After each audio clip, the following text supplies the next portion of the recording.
재아벌 2권 2부. 이미 거의 8시였다. 둘은 루진보다 먼저 도착하기 위해 바칼리예프 여관으로 가는 걸음을 재촉했다. 아니, 그자는 누구였어? 거리로 나오자마자 라주미인이 물었다. 그자가 스비드리갈로프였어. 여동생이 가정교사로 있을 때 수모를 겪은 집의 지주 말이야. 그가 치근덕대는 바람에 그 애는 그의 아내인 마르파 페트로브나에게 쫓겨나 그들 집을 나왔지. 이 마르파 페트로브나는 나중에 두냐에게 용서를 구했는데 지금 갑자기 죽었대. 아까 그 부인 얘기를 하고 있었어. 왜인지는 모르겠지만 나는 이 사람이 참 무서워. 그는 아내의 장례식을 치르자마자 곧장 이리로 온 거야. 아주 이상한 사람이고 뭔가 결심을 했어. 뭔가를 아는 것 같고 이 사람에게서 두냐를 지켜줘야 해. 너한테 바로 가서 이 얘기를 하고 싶었어. 듣고 있어? 지켜준다고? 그 작자가 아부도치아 로마노우다에게 무슨 짓을 할 수 있겠어? 뭐 고마워 로자. 너한테 이렇게 말해줘서. 지켜줘야지. 지켜주자. 어디 살아? 몰라. 왜 안 물어봤어? 아쉽긴. 하긴 알아내면 되지. 글을 봤지? 라스콜리니코프가 얼마간 침묵한 뒤에 물었다. 그럼 눈에 새겨뒀지. 똑바로 새겨뒀다고. 그럼 정확히 본 거지? 똑똑히 본 거지? 라스콜리니코프가 고집스럽게 나왔다. 그럼 똑똑히 기억한다니까. 1000명 속에 섞여 있어도 알아볼걸? 원래 나는 사람 얼굴을 잘 기억하는 편이야. 또다시 둘은 침묵했다. 그래. 라스콜리니코프가 중얼거렸다.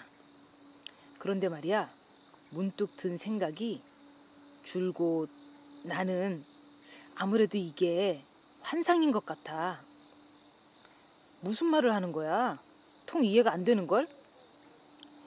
요새 너희들이 입을 모아 하는 얘기는 하고 라스콜리니코프는 미소로 입을 일그러뜨리며 말을 이어갔다.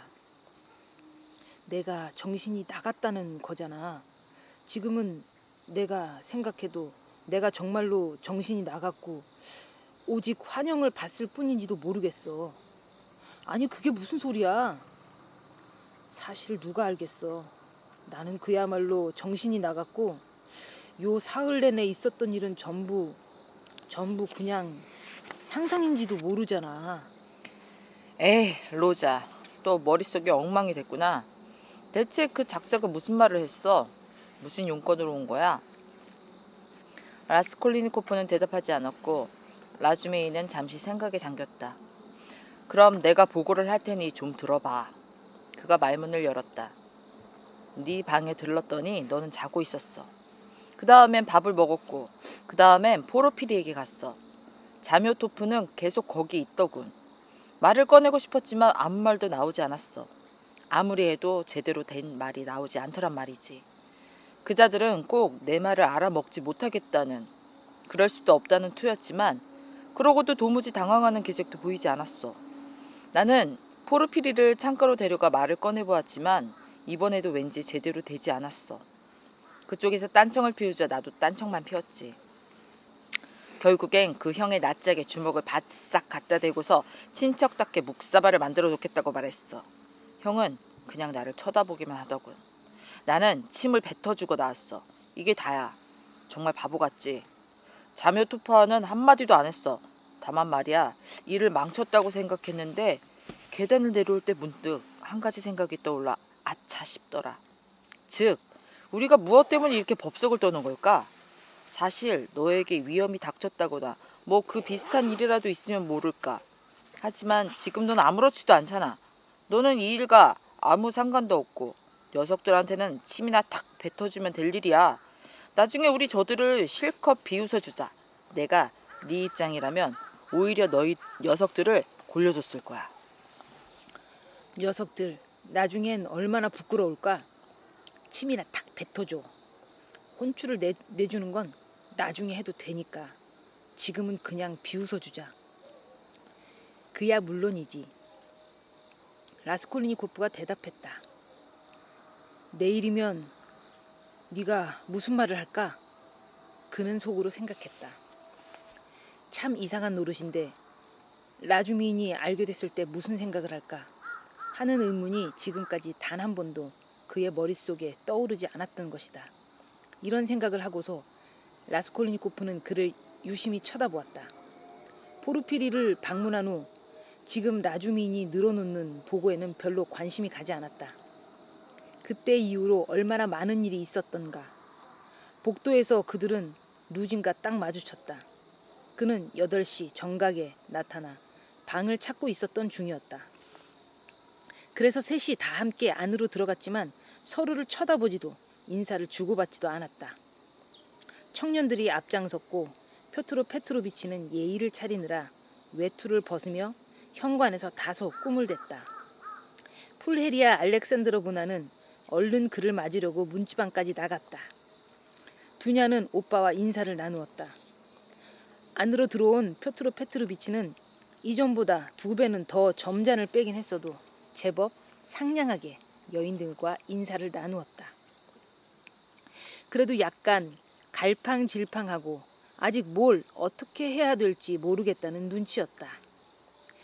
풀헤리아 알렉산드로브나도 역시 당황한 듯 즉시 서둘러 모두를 사모바르가 끊고 있는 원탁에 앉혔다.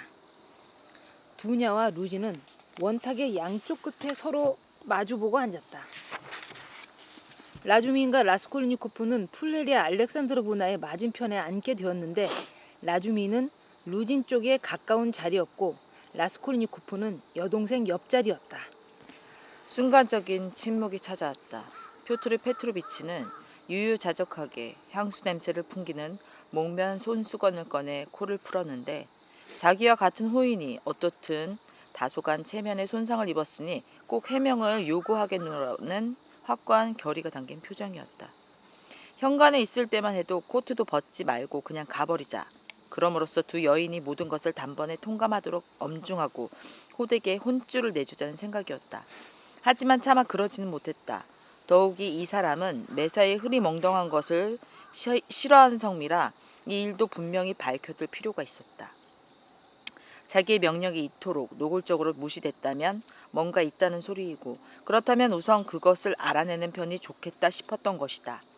혼쭐을 내줄 시간은 얼마든지 있고 게다가 그건 자기 손에 달린 일이니까. 모쪼록 여행길은 편안하셨겠지요? 그가 풀헤리아 알렉산드로브나에게 의례적인 인사말을 건넸다.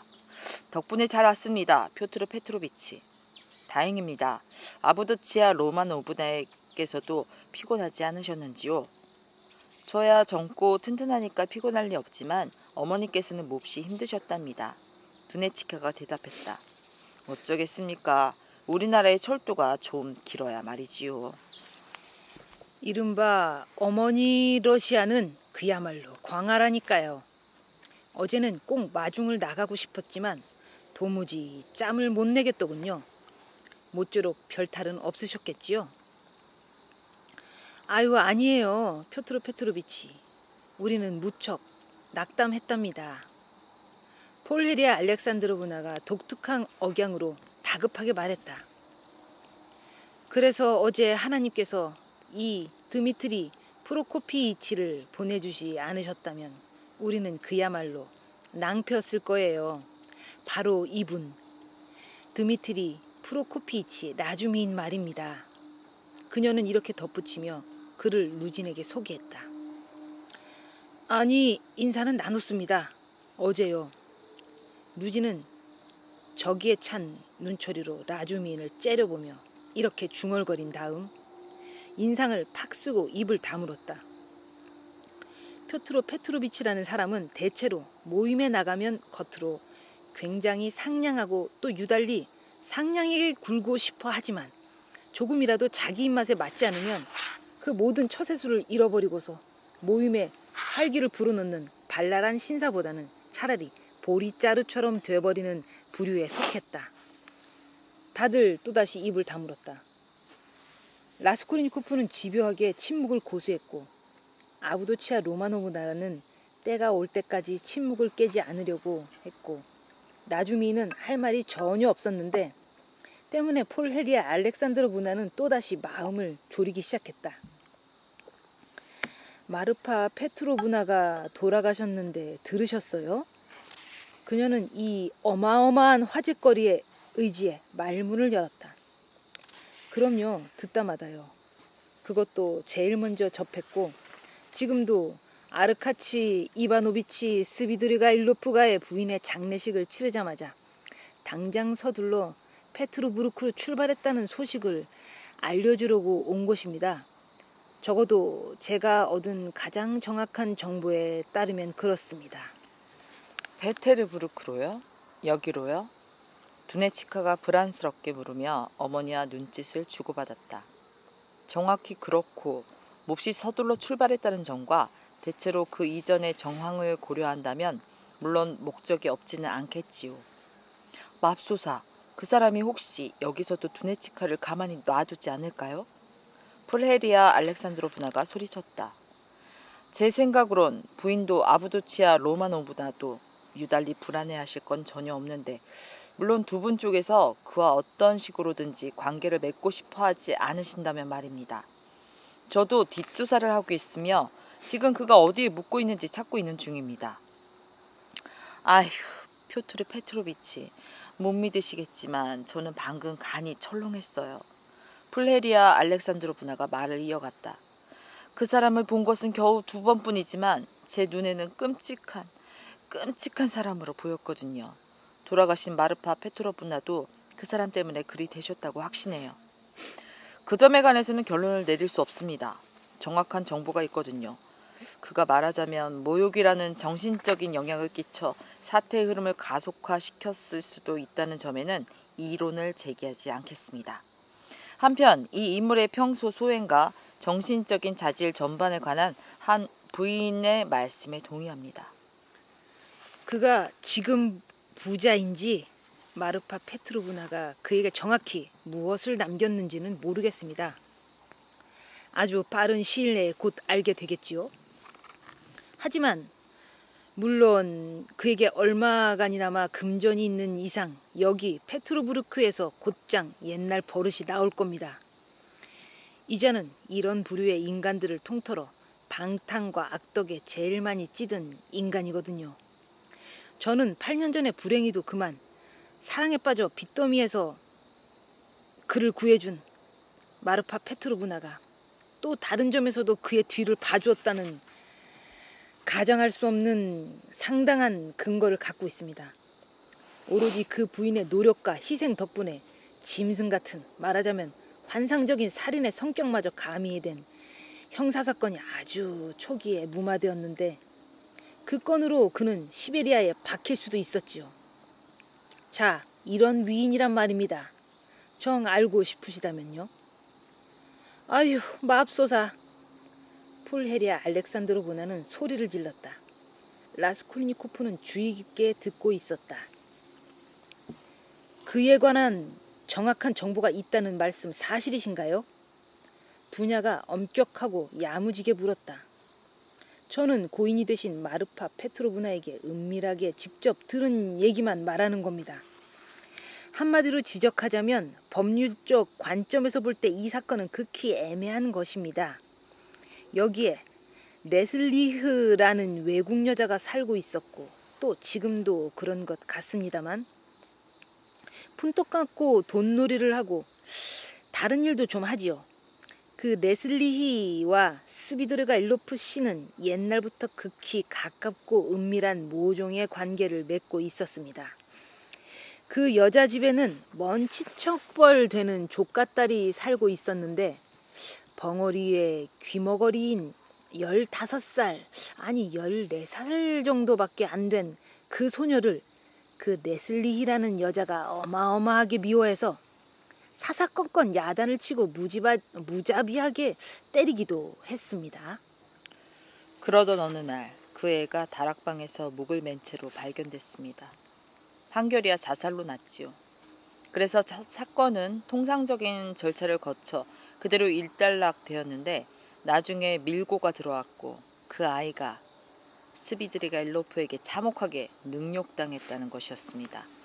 사실 이 모든 것이 애매했으며 밀고한 또 다른 독일 여자도 워낙에 악명이 높아 별로 신임을 얻지 못했지요. 결국 마르파 페트로브나의 노력과 돈 덕분에 본질적으로 밀고도 없던 셈이 됐고 모든 일이 소문에 그치고 말았습니다. 그럼에도 이 소문은 많은 의미를 지녔습니다. 아부두차 로마노브나 그 집에 계실 때 6년 전, 즉 아직 농노 제가 있던 무렵 필립이라는 아랫사람이 모진 고문 끝에 죽었다는 얘기도 물론 들으셨을 테지요. 저는 정반대로 그 필립이라는 사람이 직접 목을 맸다고 들었어요. 정확히 그렇지만 그렇게 되도록 강요한 것. 더 정확히 말해 죽지 않고는 못 베기게끔 그를 몰아간 것은 스비드르그 일로프 씨가 끊임없이 가한 체계적인 박해와 징계였습니다. 저는 그런 건 몰라요. 두냐가 건조하게 대답했다. 제가 들은 건 그냥 몹시 이상한 어떤 이야기였는데 그 필립이라는 사람은 무슨 우울증 환자에 집안의 철학자를 자처했으며 사람들 말로는 책을 너무 많이 읽었고 목을 맨 것도 스비드리가 일로프 씨의 구타 때문이 아니라 차라리 조롱 때문이었다던데요. 제가 있을 무렵에 그는 아랫사람들과 무난히 잘 지냈고 그들도 그를 좋아했어요. 필립의 죽음에 관해서는 정말로 그를 비난하긴 했지만요. 그러고 보니 아부두치아 로마노브나 왠지 갑자기 그를 변호하고 싶어지신 모양이군요. 루진이 애매모호한 미소로 입을 일그러뜨리며 일침을 가했다. 실제로 그는 여인들에 관한 음흉한 마수 같은 사람인데 참으로 이상한 죽음을 맞은 마르파 페트로브나가 개탄스러운 예이지요. 그자는 보나마나 조만간에 새로운 시도를 할 텐데 저는 그저 당신과 당신의 어머니께 충고를 해드리고 싶었을 따름입니다. 제 생각을 말씀드리지만 철저히 확신하는 바 이자는 틀림없이 또 채무자 감옥에 썩게 될 것입니다. 마르파 페트로브나는 아이들을 생각해 결코 절대 그의 이름으로 무슨 소유권을 인정해 줄 계획은 없었으며 만약 그에게 뭔가를 남겼다 할지라도 꼭 필요한 것, 별로 가치도 없는 한시적인 것에 지나지 않을 것이고 그나마도 그런 습벽을 가진 사람이라면 1년도 못 갈 겁니다. 표트로 페트로비치, 두냐가 말했다. 제발 스비드르가 일로프 씨 얘기는 그만둡시다. 이 얘기를 듣자니 우울해지는군요. 그 사람 방금 내 방에 왔다 갔어. 갑자기 라스콜리니코프가 처음으로 침묵을 깨며 말했다. 사방에서 감탄이 터져나오며 모든 시선이 그에게 쏠렸다. 심지어 표트로 페트로비치도 흥분했다. 1시간 반쯤 전에 내가 자고 있을 때 들어와서 나를 깨우고 자기 소개를 하더군. 라스콜리니코프가 계속했다. 상당히 발랄하고 명랑하던데 내가 자기와 친해지길 몹시 바랐어. 그나저나 두냐, 너를 몹시 만나고 싶다고 하면서 나한테 중간에서 다리를 좀 놓아달라고 부탁하더라. 너에게 한 가지 제안할 것이 있대. 그게 뭔지도 알려주었어. 그 밖에도 확실한 얘기라고 못 박으면서 마르파 페트로브나가 죽기 일주일 전에 두냐, 네 앞으로 3,000 루블의 유산을 남겼다는 말도 하던데 그 돈은 지금 아주 가까운 시일 내에 받을 수 있을 것이라고 했어. 이런 고마울 때가. 폴헤리아 알렉산드로브나가 소리를 지르며 성호를 그었다.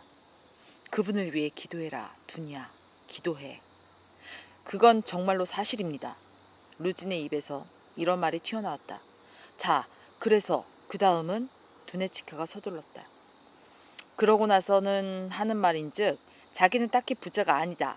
모든 재산은 지금 고모들 집에 맡겨진 그의 아이들 몫이다. 라는 거야. 그러고 나서는 내 하숙방 근처 어디에 묵고 있다고 했는데 어디인지는 몰라. 물어보지 않았으니까. 하지만 두네치카에게 뭘 제안하고 싶어 하던? 깜짝 놀란 플레리아 알렉산드로브나가 물었다. 너한테 말했다면서? 예, 말했어요. 뭐라던? 나중에 말씀드리죠. 라스콜리니코프는 입을 다물고 찻잔을 들었다. 끝. 이제 3,000 루블 받고